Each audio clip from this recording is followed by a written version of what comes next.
আপনারা থাম্বনেল দেখেই বুঝতে পেরেছেন কিংবা টাইটেল দেখে যে বাংলাদেশ সেনাবাহিনীর ইসলামীকরণ অত্যন্ত দ্রুত গতিতে এগিয়ে চলেছে। কিভাবে, তার কি প্রমাণ আসছে বাইরে, সেটা নিয়ে আলোচনা করব।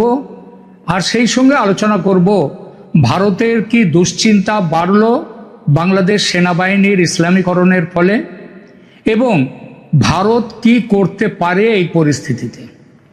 দেখুন, এই প্রশ্নটি এখন শুধু বাংলাদেশ নয়, ভারতের সাউথ ব্লক এবং ভারতের সর্বত্র এই আলোচনাটা হচ্ছে যে বাংলাদেশ সেনাবাহিনী বাংলাদেশ তো আগে থেকেই 2024-এর 5ই আগস্টে শেখ হাসিনার পতনের পর থেকে বাংলাদেশ তাদের মৌলবাদী যে ধর্মীয় মৌলবাদ, সাম্প্রদায়িকতা, তার কবলে বাংলাদেশ চলে গেছেও অনেকটা। কিন্তু বর্তমানে যেটা দেখা যাচ্ছে সেটা হচ্ছে শুধু বাংলাদেশের বেসামরিক যে প্রশাসন এবং সেখানকার মানুষের মধ্যে যে সাম্প্রদায়িকতা এবং মৌলবাদ ভীষণভাবে বেড়ে গেছে, শুধু সেটাই নয়, বাংলাদেশ সেনাবাহিনী যে বাহিনীকে আগে বলা হতো বাংলাদেশ সেনাবাহিনী খুব প্রফেশনাল, সেই তাদের মধ্যেও এখনো দেখা যাচ্ছে যে তাদের মধ্যেও এই যে সাম্প্রদায়িকতা এবং ইসলামীকরণ সেটা অত্যন্ত দ্রুত বেড়ে গেছে এবং ভীষণভাবে বাড়ছে। আপনারা জানেন যে বাংলাদেশের শহীদদের স্মরণে সেখানে 1971 সালের মহান মুক্তিযুদ্ধে শহীদ সশস্ত্র বাহিনীর সদস্যদের স্মৃতি সোপান হিসেবে ঢাকার সেনানিবাসের শিখা অনির্বাণ অত্যন্ত তাৎপর্যপূর্ণ একটি প্রতীক। একই সঙ্গে শিখা অনির্বাণ ছাড়াও আরও একটি প্রতীক ছিল, সেটা হচ্ছে শিখা চিরন্তন। এটা বঙ্গবন্ধু শেখ মুজিবুর রহমান যে রেসকোর্স ময়দান থেকে তিনি স্বাধীনতার ঘোষণা দিয়েছিলেন, সেই রেসকোর্স ময়দান, যার বর্তমান নাম সোহরাওয়ার্দী উদ্যান, সেই উদ্যানেও একটি শিখা ছিল, সবসময় জ্বলত সেই শিখা অনির্বাণ, তার নাম হচ্ছে শিখা চিরন্তন। শিখা অনির্বাণও তার যে গ্যাস সাপ্লাই ছিল সেটা বন্ধ করে দেয়া হয়েছে। শিখা চিরন্তন তারও গ্যাস সাপ্লাই যেটা ছিল সেটা বন্ধ করে দেয়া হয়েছে। এই রাজনৈতিক পট পরিবর্তনের পর সামাজিক যোগাযোগ মাধ্যমে এটা নিভিয়ে দেওয়ার বা সরিয়ে ফেলার যে প্রসঙ্গটা ছড়িয়েছিল, এটা সে সময় অনেকের তরফ থেকে বলা হয়েছিল এটা নাকি গুজব, কিন্তু বাস্তবে শিখা অনির্বাণ এবং শিখা চিরন্তন দুটোরই এখন নিভিয়ে দেওয়া রয়েছে।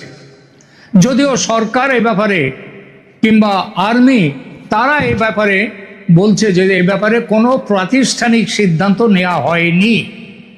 এটা যদি প্রথমে বন্ধ করা হয়েছিল, বলা হয়েছিল যে গ্যাসের অভাব টভাব ইত্যাদি, তার জন্যে, কিন্তু আদৌ এখন তার গ্যাসের সেই অভাব নেই। সকলের বাড়িতে যদি অন্তত চুলা জ্বলতে পারে, তা শিখা অনির্বাণ এবং শিখা চিরন্তনের চুলা আগুন সেটা জ্বলবে না, এটা তো এইরকম ব্যাখ্যাটা তো গ্রহণযোগ্য হয় না।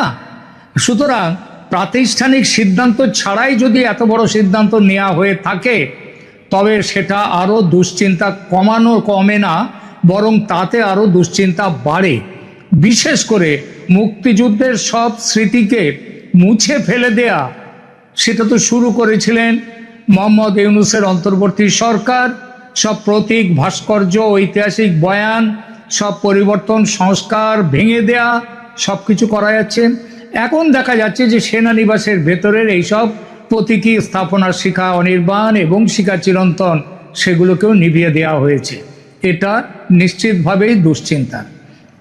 দ্বিতীয় যে দুশ্চিন্তার খবরটা বাংলাদেশ থেকে আসছে সেটা হচ্ছে বাংলাদেশ সেনাবাহিনীর মূল রণধ্বনি বা স্লোগান, যেমন ভারতীয় সেনার আছে জয় হিন্দ, ভারতীয় সেনা জয় শ্রীরাম বলে না, বন্দে মাতরমও নয়, তাদের যে স্লোগান হলো সেটা হচ্ছে জয় হিন্দ।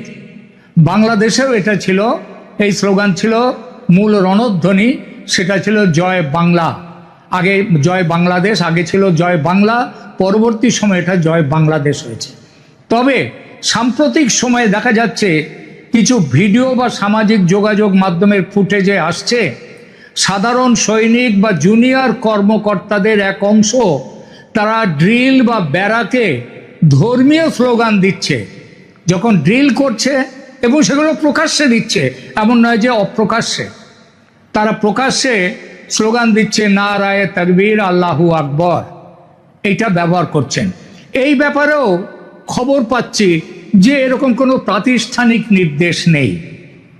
মানে বাংলা জয় বাংলাদেশ কিংবা জয় বাংলা বা জয় বাংলাদেশ পরিবর্তন করে নারায়ে তাকবীর দেওয়ার স্লোগান দেওয়ার কোনো নির্দেশ নাকি প্রাতিষ্ঠানিকভাবে দেওয়া হয়নি। সুতরাং এটিকে সেনাবাহিনীর প্রাতিষ্ঠানিক বা আনুষ্ঠানিক রূপান্তর বললে ভুল করা হবে, কিন্তু ভুল করলেও এটা তো বাস্তব। অনেকে বলছেন যে সামাজিক ও রাজনৈতিক পরিবর্তনের একটা প্রতিচ্ছবি যেটা 2024-এর পর থেকে দেখা যাচ্ছে, সেইটাই হচ্ছে সেনাবাহিনী। তারা তো জনগণের একটা অংশ, সুতরাং তাদের মধ্যে ধর্মীয় পরিচিতির বহিঃপ্রকাশ ঘটছে, কিন্তু এটা তো কোনো ব্যাখ্যা হতে পারে না। সেনাবাহিনী তারা একটা কি বলবো, তারা একটা সংগঠিত একটা বাহিনী, শৃঙ্খলাবদ্ধ বাহিনী।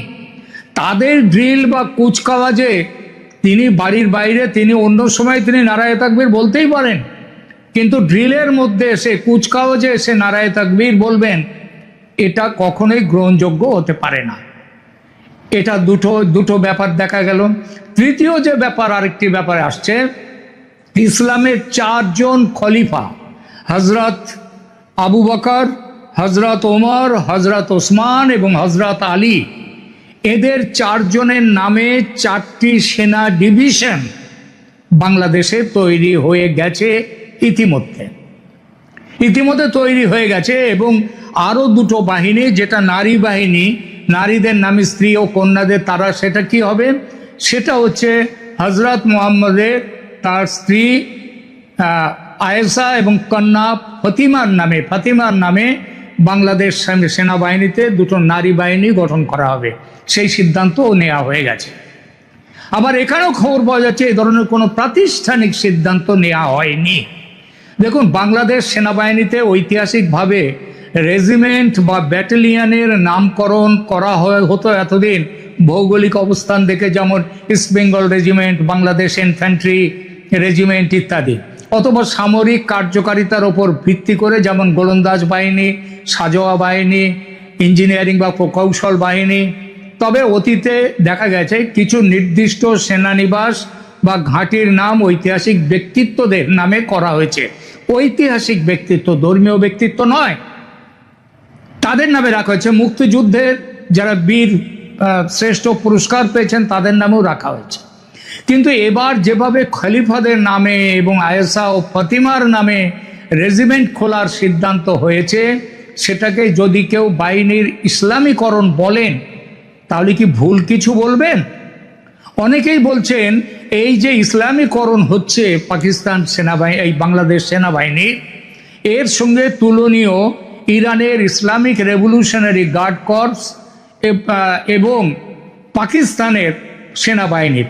প্রথমে ইরানের মডেলের, আমি মনে করি না যে ইরানের মডেলের সাথে এর কোনো যোগ আছে। ইরানে কি আছে? ইরানে 2টি সমান্তরাল সামরিক বাহিনী রয়েছে।